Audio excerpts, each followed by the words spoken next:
Hello students, welcome to this tutorial. Class 9 के studio में आपका स्वागत है। और आज का जो टॉपिक है स्टूडेंट्स हमारा, जो आज हम चैप्टर नया स्टार्ट करने जा रहे हैं वो है surface area and volume. Student, surface area and volume में सबसे पहले जो हमारा शेप आ रहा है वो है क्यूबॉइड। तो स्टूडेंट्स, आपने बहुत बार एक बॉक्स को देखा होगा, है ना। जनरली बॉक्स जो होता है वो थोड़ा सा रेक्टेंगुलर शेप में ज़्यादा दिखता है। कभी कभी स्क्वायर शेप का बॉक्स भी होता है ना। कभी कभी रेक्टेंगुलर शेप का बॉक्स भी होता है, राइट। अब ज़रूरी नहीं है कि बॉक्स हमेशा स्क्वायर शेप का ही हो। रेक्टेंगुलर शेप की अगर मैं बात करूं तो रेक्टेंगुलर शेप का बॉक्स कुछ इस तरीके से दिखेगा,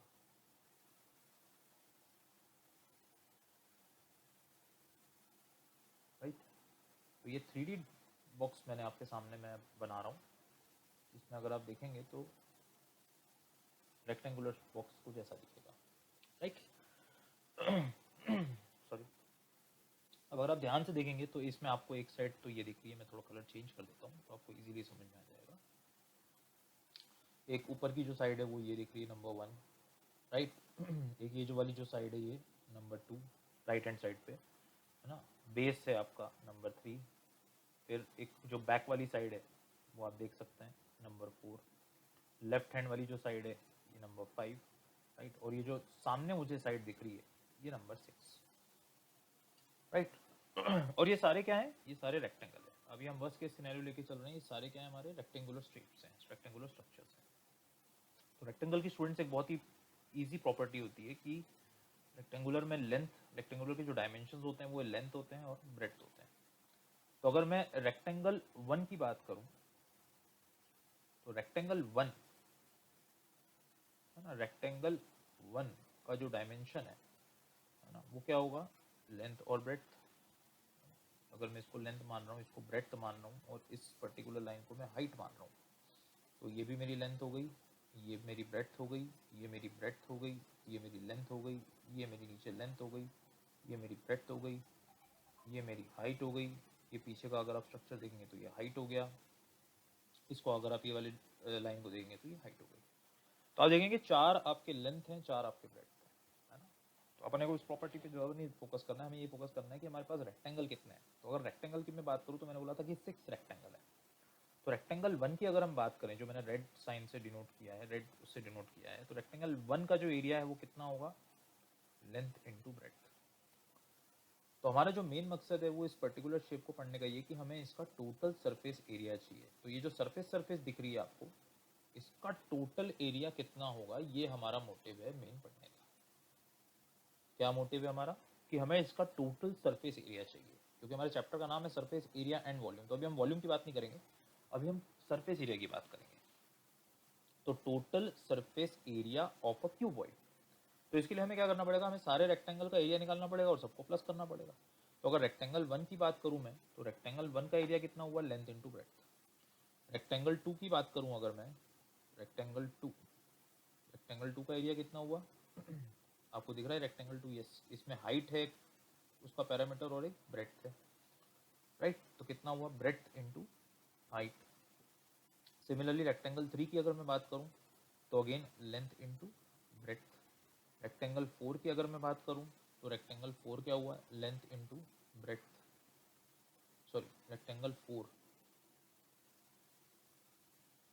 रेक्टेंगल 4 आपका हुआ ब्रेड्थ इंटू हाइट। ये ना रेक्टेंगल 4, अच्छा बैक साइड वाला है ना आपका। हाँ, तो sorry, length into height, length into height, right. So rectangle 4 length into height, rectangle 5 है आपका ब्रेड्थ इंटू हाइट, और रेक्टेंगल 6 हुआ आपका, रेक्टेंगल 6 जो फ्रंट फेसिंग है वो हुआ आपका लेंथ इंटू हाइट, राइट। तो अगर आप देखेंगे कि आपके पास टोटल 6 रेक्टेंगल्स हैं और 6 रेक्टेंगल्स का आपने एरिया लिख दिया, length into breadth, breadth into height, length into breadth, length into height, breadth into height और लेंथ इंटू हाइट। अब हमें करना क्या है? हमें इन सारे 6 जो हैं रेक्टेंगल के एरियाज, इनको ऐड करना है। अगर हम इन सारे रेक्टेंगल के एरिया को ऐड कर देंगे तो हमें पूरा जो सरफेस है, जो बॉक्स का हमें पूरा सरफेस है, अगर आप बॉक्स को उठाकर देखेंगे तो बॉक्स में ये सारे 6 साइड्स आपको दिखेंगे।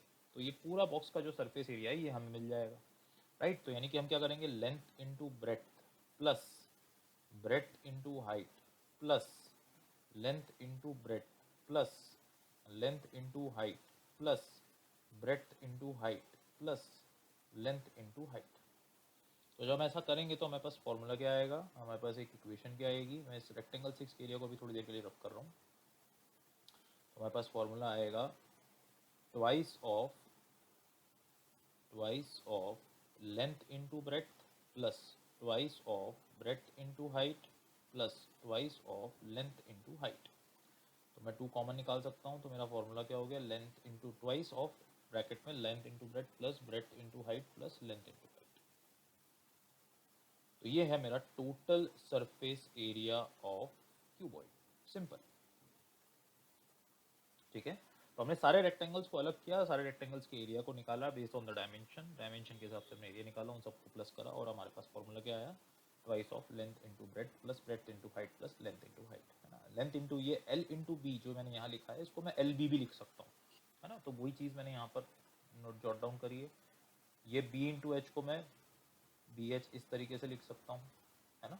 यही चीज़ें मैंने आपको यहाँ पर बताई है। तो लेंथ इंटू हाइट को मैंने कैसे लिख दिया, ये मैंने ऐसे लिख दिया एल एच, राइट। तो ये था हमारा surface area of cuboid. Next tutorial में स्टूडेंट्स हम देखेंगे कि सरफेस एरिया ऑफ क्यूब क्या होता है।